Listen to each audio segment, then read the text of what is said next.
सारे दुख एक तरफ और अपनी बात ना मनवाने का दर्द एक तरफ। अगर आप भी ये सोचते हो कि काश मेरी कम्युनिकेशन स्किल्स भी इतनी स्ट्रांग होती कि मैं जो चाहता लोग मेरी बात मान लेते। कभी बॉस ने सैलरी बढ़ाने से मना किया और हम चुप हो गए। कभी दुकान पे प्राइस ज्यादा बोला गया और हम कह नहीं पाए भाई थोड़ा सही लगा लो। कभी रिलेशनशिप में दिल दुखा पर हम कह नहीं पाए मेरी भी सुन लो। हर बार खुद को ये बोल के चुप करा दिया, छोड़ो यार रहने दो। हर जगह कॉम्प्रोमाइज करके आप खुद को दुख देते हो। वो फीलिंग कि यार मैं अपने लिए खड़ा क्यों नहीं हो पाया। आज की वीडियो उन्हीं लोगों के लिए है जो नो सुन सुन के थक गए हैं। हर कोई अपनी लाइफ में कहीं ना कहीं कभी ना कभी नेगोशिएट कर ही रहा होता है और ये इम्पोर्टेंट भी है क्योंकि अगर हम अच्छे से नेगोशिएट नहीं करेंगे तो हमें कॉम्प्रोमाइज करना पड़ेगा जो ऑब्वियसली कोई भी नहीं करना चाहता। इसीलिए आज हम आपके लिए एक ऐसी बुक की समरी लाए हैं जो हमें ये सिखाएगी कि सही से नेगोशिएट कैसे करना है, अपनी हर बात को हाँ में कैसे बदलवाना है और वो कौन सी 3 सबसे बड़ी गलतियां हैं जिससे हमें बचना है। और हम प्रॉमिस करते हैं कि इस वीडियो को देखने के बाद आप नेगोशिएशंस की स्किल मास्टर कर लोगे और लाइफ में फिर कभी भी आपको कॉम्प्रोमाइज नहीं करना पड़ेगा।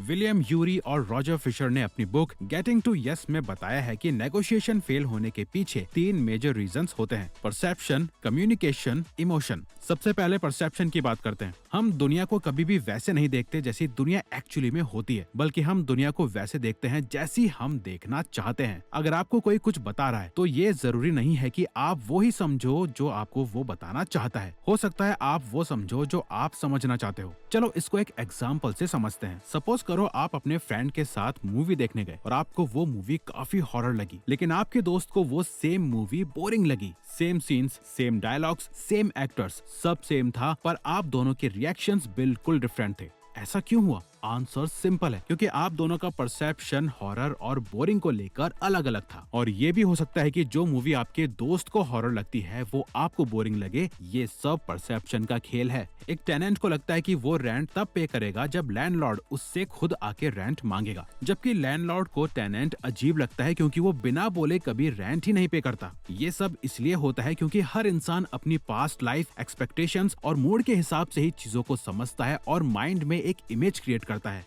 नेगोशिएशन में भी आप जो कहते हो सामने वाला उसे अपने एक्सपीरियंस के चश्मे से देखकर इंटरप्रेट करता है। लेकिन इस परसेप्शन की प्रॉब्लम से डील करने के लिए ऑथर्स ने बुक में 4 पावरफुल टिप्स दी हैं, जिसमें से पहली है don't let fears guide your assumptions. कई बार लोग अपने ही डर को अजम्पशन बना लेते हैं। रिया ने अपने घर वापस जाने के लिए रात को 10 बजे एक कैब बुक करी। रास्ते में कैब ड्राइवर एक सुनसान रोड पर गाड़ी ले आया और उस रोड से रिया अपने घर रेगुलर टाइम से 30 मिनट पहले ही पहुंच गई। इस स्टोरी में एंडिंग सरप्राइजिंग थी क्योंकि हमने अपने डर के बेस पर वर्स्ट अजम्पशन क्रिएट कर लिया था। हम अक्सर सामने वाले की बात या एक्शन का सबसे वर्स्ट मीनिंग निकाल लेते हैं बिना ये सोचे कि हो सकता है उसका इंटेंशन कुछ और हो। और इसी का सोल्यूशन हमारा नेक्स्ट पॉइंट है। Discuss each persons perceptions openly and put yourself in their shoes.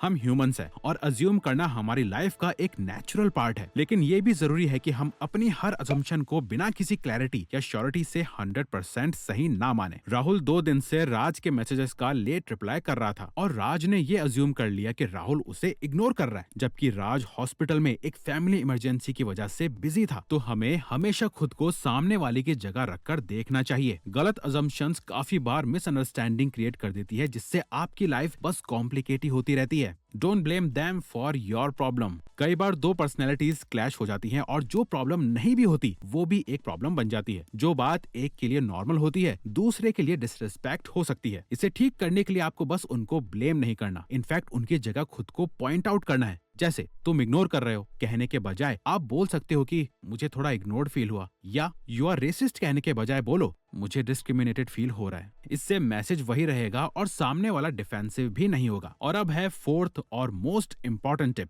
Involve them in the process of developing solutions. अगर लोग डिसीजन मेकिंग प्रोसेस में इन्वॉल्व नहीं होते तो वो रिजल्ट इजीली एक्सेप्ट भी नहीं करते। जैसे ऑफिस में अगर मैनेजर बिना पूछे एक एम्प्लॉय को टफ प्रोजेक्ट दे दे और एम्प्लॉय से कुछ डिस्कस भी ना करे तो एम्प्लॉय रिजेंट करेगा, क्योंकि मैनेजर ने एम्प्लॉय से कुछ डिस्कस ही नहीं करा कि वो ये प्रोजेक्ट कर पाएगा या नहीं, उसे ये करना भी है या नहीं। डिसीजन मेकिंग में पार्टिसिपेशन एक्सेप्टेंस बढ़ाता है। अगर टीम मीटिंग में सबके आइडियाज पूछकर प्लान बनाया जाए जाए तो सबके लिए प्लान एक्सेप्ट करना इजी होता है और सब कुछ अच्छे से एग्जीक्यूट भी हो जाता है। अब बात करते हैं फेल्ड नेगोशिएशंस के दूसरे और बहुत ही कॉमन रीजन के, कम्युनिकेशंस। आप जब भी किसी से बात करते हो तो मैक्सिमम टाइम सुनने वाला कभी भी सुन ही नहीं रहा होता। ये आपने भी नोटिस किया होगा कि जब आपको भी कोई कुछ बोलता है या आपसे बात करता है तो आप भी कभी उसे ढंग से सुन नहीं रहे होते और उसकी बात का रिप्लाई देने का वेट कर रहे होते हो। एंड यही है इनफेक्टिव कम्युनिकेशन का बिगेस्ट रीजन। हम लोग समझने के लिए नहीं बल्कि रिप्लाई देने के लिए सुनते हैं। जब सामने वाला बोल रहा होता है हम ऑलरेडी माइंड में अपना रिस्पॉन्स प्लान कर रहे होते हैं। ये प्रॉब्लम ऑलमोस्ट सबके साथ है। परसेप्शन को सही करने के लिए इफेक्टिव कम्युनिकेशन बहुत इंपॉर्टेंट है और इसका पहला रूल है listen to understand not to respond. कभी भी रिस्पॉन्ड करने के लिए मत सुनो, हमेशा सामने वाले को समझने के लिए सुनो। इसका सबसे बेस्ट तरीका है कि आप जब समझ जाओ कि सामने वाला बोलना क्या चाहता है तो उसकी बात को अपने वर्ड्स में समराइज करके उनसे वापस पूछो कि क्या मैं आपकी बात सही समझाऊं।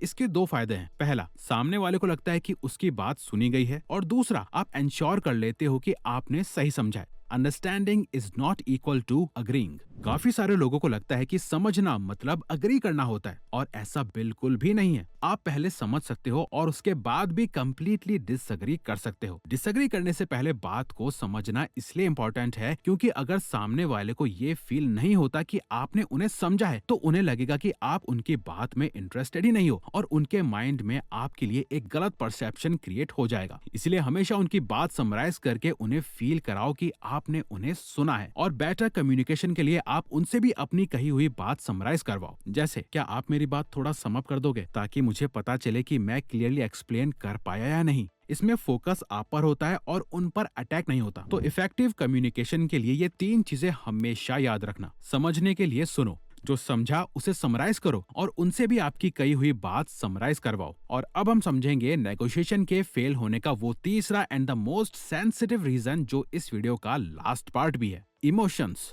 इमोशंस हमारी फीलिंग्स होती हैं जो ह्यूमन की लाइफ में बहुत सेंसिटिव रोल प्ले करती है। कॉन्फ्लिक्ट के टाइम पर हम कभी कभी बिना सोचे समझे बहुत कुछ ऐसा बोल देते हैं जिससे सामने वाले की फीलिंग्स हर्ट हो जाती हैं। जब कॉन्फ्लिक्ट में हम रूड हो जाते हैं तो फीलिंग्स वर्ड से ज्यादा इंपॉर्टेंट हो जाती हैं। एक साइड के इमोशंस दूसरी साइड के इमोशंस को ट्रिगर कर देते हैं जिससे एक नेगोशिएशन कब कॉन्फ्लिक्ट में बदल जाता है पता ही नहीं चलता। इसीलिए अपने भी और सामने वाले के भी इमोशंस को ओपनली डिस्कस करना इंपॉर्टेंट है। एग्जाम्पल के लिए, जैसे जब ऑफिस में कोई टीम काम में डिले कर रही होती है तो मैनेजर सीधा अक्यूज करने के बजाय ये कह सकता है कि हमें थोड़ी टेंशन हो रही है कि डेडलाइंस मिस ना हो जाए, शायद हम ओवरथिंक कर रहे हो पर अभी हमें ऐसा लग रहा है।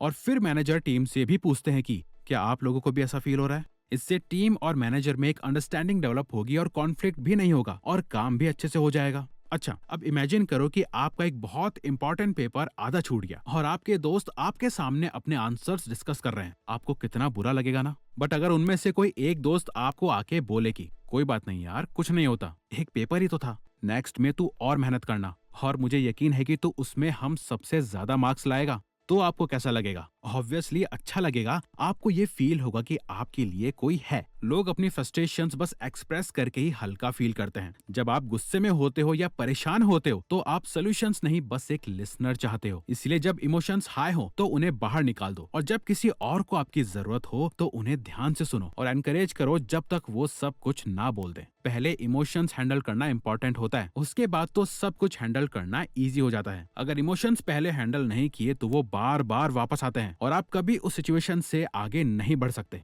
तो in the end getting to yes ने हमें समझाया कि नेगोशिएशन सिर्फ जीतने का गेम नहीं है बल्कि समझने का स्किल है। अगर आप परसेप्शन को क्लियर रखेंगे, कम्युनिकेशन को इम्प्रूव करेंगे और इमोशंस को पहले हैंडल करेंगे तो ना सिर्फ आप बेटर डील्स कर पाएंगे बल्कि अपनी लाइफ के रिलेशनशिप्स भी स्ट्रॉन्ग बना पाएंगे। तो अगर ये वीडियो आपको अच्छी लगी तो वीडियो को लाइक और चैनल को सब्सक्राइब करके हमें सपोर्ट करो और ऐसी ही अमेजिंग बुक समरीज के लिए हमारे साथ जुड़े रहिए। Thank you for watching.